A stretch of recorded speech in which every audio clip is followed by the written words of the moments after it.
As I contemplated the typical behaviours of what constitutes this personality disorder, I reflected on how much of these behaviours actually influenced and shaped my own personality. And I was shocked to actually see how these traits presented in me. And I'm sure you too have pondered this question: what if I'm the narcissist? I made a video years ago clarifying this horrifying question that most of us consider at some point.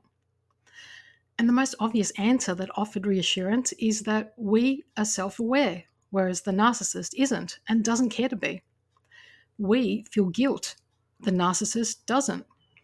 We are compassionate and empathetic towards others, whereas the narcissist only fakes empathy and weaponizes compassion without fear of consequence.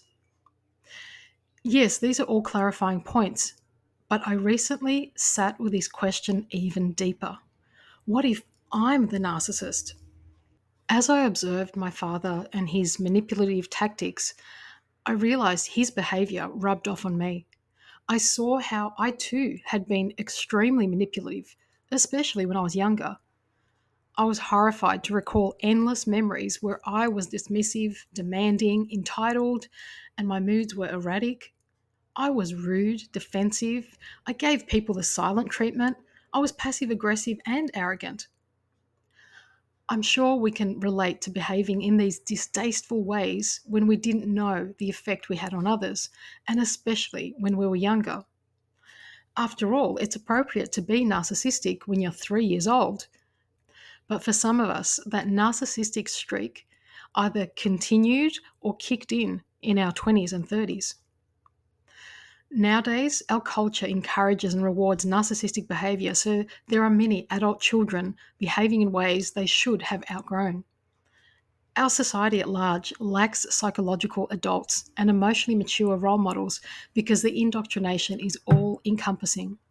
There is a permeating fake maturity with toxic positivity, and we presume that a large social media presence equals wisdom, when sadly, the wisest sages lived quiet and introspective lives away from society at large. They were only found by divine grace, by coincidence, and when the student was ready, the teacher would appear. Being surrounded my whole life by immature humans, I longed for connection with someone who could show me the way. A guide, a wisdom teacher who could be a mirror and help me identify and understand all my blind spots. I simply wanted to grow up and not remain enmeshed in a psychological kindergarten with my family of origin, who completely lacked self awareness and was content with repeating childish and hurtful behaviour.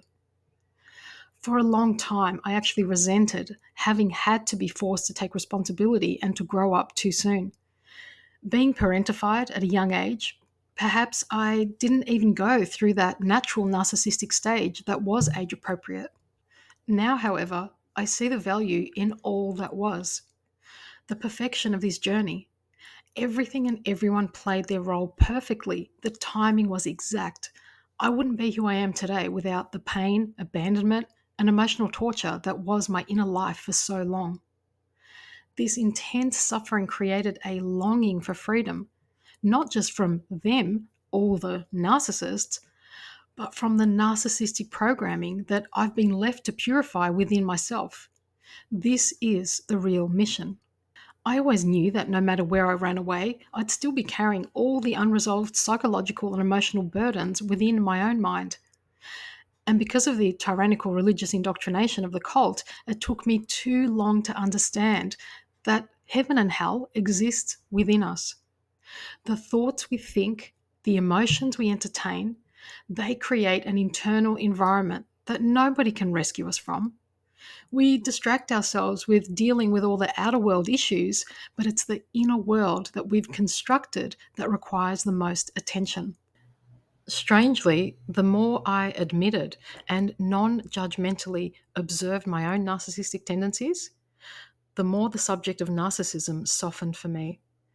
I became less judgmental and less opinionated about what I thought I knew narcissists were like. I became less reactive towards my father's behavior as I recalled all these memories. It made me feel compassion and understanding that I couldn't access before. And things started bothering me less as I was filled with humility because I saw how I too still was behaving in ways that were unloving. I had many things to improve on, so how could I judge someone else when I had so much work to do on myself? And yes, I understand that narcissistic tendencies are not at the extreme end of the spectrum of pathological narcissism. However, for me personally, the entire spectrum, no matter how subtle my inconsideration or secret envy, all the awful traits that made me feel uncomfortable, all that hidden private stuff, the attacking inner narratives, all of that bothered me because it didn't constitute what love is. It was painful to discover that the real narcissist was and is my own ego structure, consisting of a complex of rampant inner narratives, conflicted fragments vying for attention, pre verbal feelings, and numerous identities enforced on me since childhood, and judgments absorbed from the prenatal period. Our ego is the personality we developed due to all the influences of our life, both negative and positive. Therefore, we eventually begin to question who we are prior to being told, prior to all the projections of our parents, the expectations of our family, obligations of authority figures, and conditioning from society. All of that was imposed on us, and we presume that this is who we are. No wonder there is so much mental illness. The inner noise of all those influences never allows for a moment of silence. There is an ongoing conflict between ego and superego, which is the combination of voices we presumed to be authority figures constantly judging us. The superego voices ensure we always feel guilty, believe we are worthless, and never measure up to an impossible ideal. This is inner torture until you recognize it from within. This is more than just internalizing the voice of the external narcissist. This is an ongoing narrative of negative thoughts. Have you wondered, are you just a character playing a role for your family, for society, and at the mercy of your programmed ego mind? Or is there something higher to aspire to that's beyond what feels like a superficial existence to you now? After much healing and so much learning, having this more mature vantage point of the subject of narcissism, I can now appreciate my narcissistic father and every external narcissist for helping me identify this inner narcissist.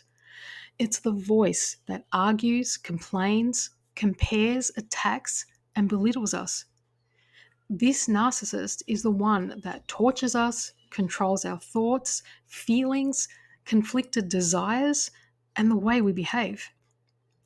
It's the voices of self sabotage and self hatred. It hates peace, is skeptical of love, and doubtful about any lasting sense of contentment. It's actually worse than the narcissist in our external life. The reason why therapy is important is because we can begin to identify those ego fragments. We can see how fragile or how inferior our ego structure is. And therapy can help us to develop a healthy and functioning ego. However, that's as far as therapy can take you. It's within the mental plane. I'm implying something beyond just healing from trauma and developing a nicer personality. I'm really curious about transcending the mental plane entirely. Who are you beyond your personality? Practicing mindfulness will reveal all that noise in your own mind. It's an overwhelming circus.